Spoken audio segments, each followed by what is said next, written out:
കേരളം വീണ്ടും ഒരു തദ്ദേശ തെരഞ്ഞെടുപ്പിനെ നേരിടുകയാണ്. കേരളത്തെ സംബന്ധിച്ചിടത്തോളം തദ്ദേശ തെരഞ്ഞെടുപ്പ് വളരെ വളരെ വളരെ പ്രധാനമാണ്. പല കാരണങ്ങൾ കൊണ്ട്. ഒന്ന്, നമ്മുടെ രാഷ്ട്രീയ കക്ഷികളും ഒക്കെ അടിത്തട്ടിൽ നിന്ന് തന്നെ പ്രവർത്തിക്കുന്ന രാഷ്ട്രീയ കക്ഷികളാണ്. അവർക്കൊക്കെ പ്രവർത്തകരുണ്ട്, അവരൊക്കെ അതിൽ ഇടപെടുന്ന ആളുകളാണ്.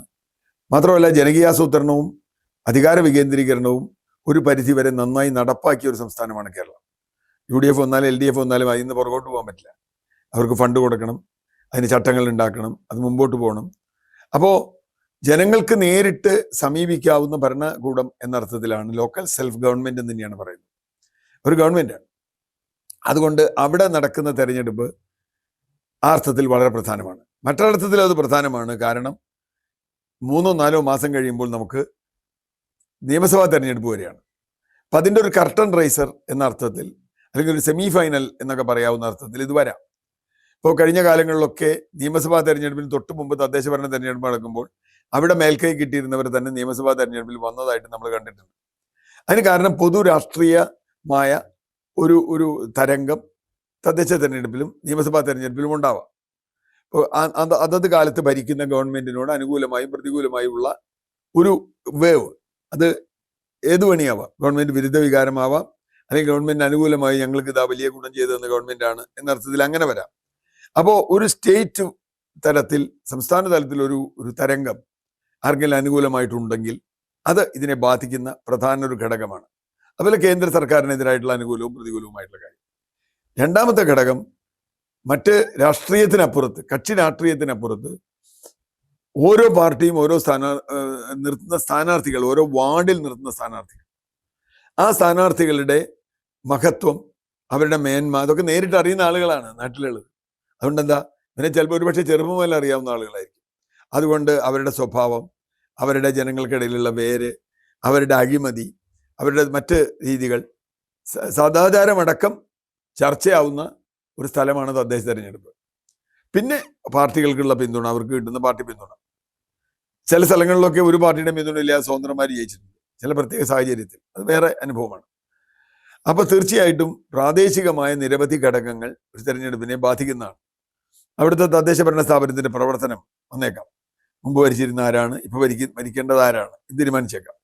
ആ അർത്ഥത്തിലും അത് വലിയൊരു ചർച്ചയായി വരാൻ വഴിയുണ്ട്. നഗരസഭകളും ഗ്രാമപഞ്ചായത്തുകളും തമ്മിൽ വലിയ വ്യത്യാസമില്ലാത്ത ഒരു സ്ഥലമാണ് കേരളം. പക്ഷെ കേരളത്തിന് പുറത്തു പോയാൽ നഗരസഭ വേറൊരു ലോകമാണ്, ഗ്രാമപഞ്ചായത്ത് വേറെയാണ്. കേരളത്തിൽ അങ്ങനെയില്ല. നഗരസഭകളോട് തൊട്ട് കിടക്കുന്ന, നഗരസഭകളുടെ തന്നെ സ്വഭാവമുള്ള ഗ്രാമപഞ്ചായത്തുകളാണ് ബഹുഭൂരിപക്ഷവും നമുക്കുള്ളത്. ഒരുപക്ഷെ വയനാട്ടിലോ ഇടുക്കിയിലോ അല്ലെങ്കിൽ അതുപോലെയുള്ള ചില കിഴക്കൻ പ്രദേശങ്ങളിൽ ഒഴിച്ചാൽ ഏതാണ്ട് കേരളം മുഴുവൻ നഗരവൽക്കരിക്കപ്പെട്ടതാണ്. അതുകൊണ്ട് തന്നെ വോട്ടർമാർ ഇതിനോട് എങ്ങനെ സമീപിക്കുമെന്ന ചോദ്യമുണ്ട്. രാഷ്ട്രീയ കക്ഷികൾ വോട്ടേഴ്സ് ലിസ്റ്റൊക്കെ നന്നായി പരിശോധിക്കുന്നുണ്ടെന്ന് പറഞ്ഞാലും അവർക്കും പലപ്പോഴും കഴിഞ്ഞിട്ടില്ല. കാരണം ഇപ്പോൾ കോഴിക്കോട് UDFന്റെ സ്ഥാനാർത്ഥിയുടെ തന്നെ വോട്ടർ പേരില്ല, ലിസ്റ്റിൽ പേരില്ല. അപ്പൊ അതുപോലെയുള്ള ഒന്നിൽ കൂടുതൽ സ്ഥാനാർത്ഥികളുടെ ഇല്ല എന്ന് പറയുന്നു. ഇവരൊക്കെ എവിടെയാണ് കിടന്നുറങ്ങിയതെന്ന് എനിക്കറിയില്ല. എന്തായാലും തെരഞ്ഞെടുപ്പിൽ നിൽക്കുന്ന കാലത്താണ് വോട്ടർ പട്ടിക നോക്കണേ. വോട്ടർ പട്ടികയിൽ പേരുണ്ടാക്കുക എന്നുള്ളത് എല്ലാവരുടെയും കടമയല്ലേ. അപ്പൊ എന്തായാലും തദ്ദേശ ഭരണ തെരഞ്ഞെടുപ്പിൽ ആർക്കെങ്കിലും മേൽക്കൈ കിട്ടിയാൽ അത് നിയമസഭാ തെരഞ്ഞെടുപ്പിനെ ബാധിക്കുമെന്ന കാര്യത്തിൽ തർക്കമില്ല. പക്ഷേ പ്രാദേശിക ഘടകങ്ങളെയും ദേശീയ ഘടകങ്ങളെയും സംസ്ഥാന ഘടകങ്ങളെയും ഒക്കെ മറികടക്കാൻ എപ്പോഴും സാധിച്ചിരുന്നത് LDFനാണ്. LDF എപ്പോഴും തദ്ദേശ ഭരണ സ്ഥാപനങ്ങളിൽ വലിയ തോതിൽ പിടിമുറുക്കിയിട്ടുണ്ട്. അതിന് കാരണം അവരുടെ സംഘടനാ രീതിയാണ്. ഏറ്റവും താഴെ തട്ടിയിട്ടുള്ള പ്രവർത്തകർക്കടക്കം ഇതിൽ പങ്കാളിത്തം ഉണ്ടാവുകയും അവരടക്കം സ്ഥാനാർത്ഥിയെ നേരത്തെ കണ്ടെത്തുകയും ചെയ്യും.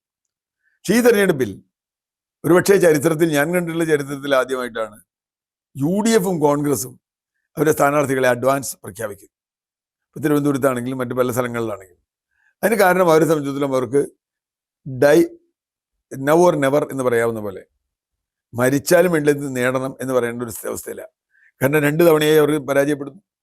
അപ്പം അതുകൊണ്ട് എങ്ങനെയും ജയിക്കണം എന്ന അർത്ഥത്തിൽ അവർ മുൻപോട്ട് വരും. ചില വോട്ടേഴ്സ് ലിസ്റ്റിലെ പ്രശ്നങ്ങൾ, റബൽ പ്രശ്നങ്ങൾ എല്ലാ പാർട്ടികൾക്കും ഉണ്ട്. റബൽ മത്സരിച്ചാൽ കോൺഗ്രസിനാണ് ഇന്നും റബൽ കൂടുതലുണ്ടാവാറ്. ഇത്തവണ കോൺഗ്രസിന്റെ പോലെ തന്നെ CPMലും ലീഗിലും BJPയിലും ഒക്കെ പടലപ്പിണക്കങ്ങളുണ്ട്. ആ പടലപ്പിണക്കങ്ങൾ ഇതിനെങ്ങനെ ബാധിക്കും? റബൽ സ്ഥാനാർത്ഥിയെ എതിർ പാർട്ടി പിന്താങ്ങും. അങ്ങനെ വരുമ്പോൾ വീണ്ടും പ്രശ്നങ്ങളാണ്. ഇത്തരത്തിലുള്ള നിരവധി ചോദ്യങ്ങൾ ഈ തെരഞ്ഞെടുപ്പിൽ വരും. സംസ്ഥാന സർക്കാരിന് എതിരായിട്ടുള്ള വികാരമാണ് മേൽക്കൈ വരുന്നതെങ്കിൽ അതിന്റെ ഗുണം UDF-നായിരിക്കും, ഒരു സംശയമില്ല. BJP എന്ന് പറയുന്ന മൂന്നാം ഘടകം സംസ്ഥാന സർക്കാരിനെതിരായ വികാരത്തിൽ ഒരു പങ്കെടുക്കാൻ ശ്രമിക്കുന്നുണ്ട്. പക്ഷെ BJP ഇത്തവണ കഴിഞ്ഞ തവണത്തെ പോലും സീറ്റ് നേടില്ല എന്ന് വിചാരിക്കുന്ന ഒരാളാണ് ഞാൻ. ഇതിന് കാരണം 2019 നമുക്കറിയാം ലോക്സഭാ തെരഞ്ഞെടുപ്പ് നടന്നപ്പോൾ വലിയ തോതിൽ ഒരു വർഗീയ ധ്രുവീകരണം കേരളത്തിലുണ്ടായി.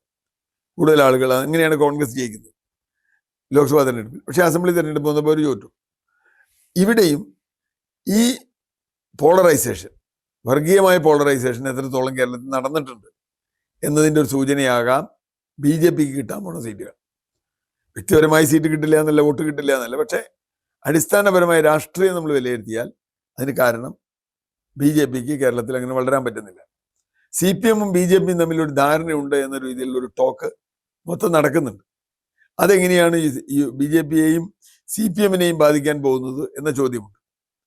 അപ്പൊ എങ്ങനെയെങ്കിലും ജയിച്ചാൽ മതി എന്ന് പറയുന്ന ഒരു അവസ്ഥയിൽ നിന്ന് എങ്ങനെ കൃത്യമായി ജയിക്കണം എന്ന ഒരു എന്താ പറയുക ഒരു പ്ലാൻ ഷീറ്റ് ഒരുപക്ഷെ ആദ്യമായി കോൺഗ്രസ് ഉണ്ടാക്കിയിട്ടുണ്ട്. അവരുടെ മാനിഫെസ്റ്റോ വരുന്നു എന്ന് പറയുന്നു. ഏതായാലും കാണാം. കോൺഗ്രസിന്റെ മുന്നൊരുക്കങ്ങളും CPM-ന്റെ സംഘടനാശേഷിയും BJP-യുടെ ഒരു പുതിയ വൈകാരികതയും എല്ലാം ചേർന്ന് കേരളത്തിന്റെ തെരഞ്ഞെടുപ്പ് ഒരു ഉത്സവമാക്കി മാറ്റുമെന്നാണ് ഞാൻ പ്രതീക്ഷിക്കുന്നത്.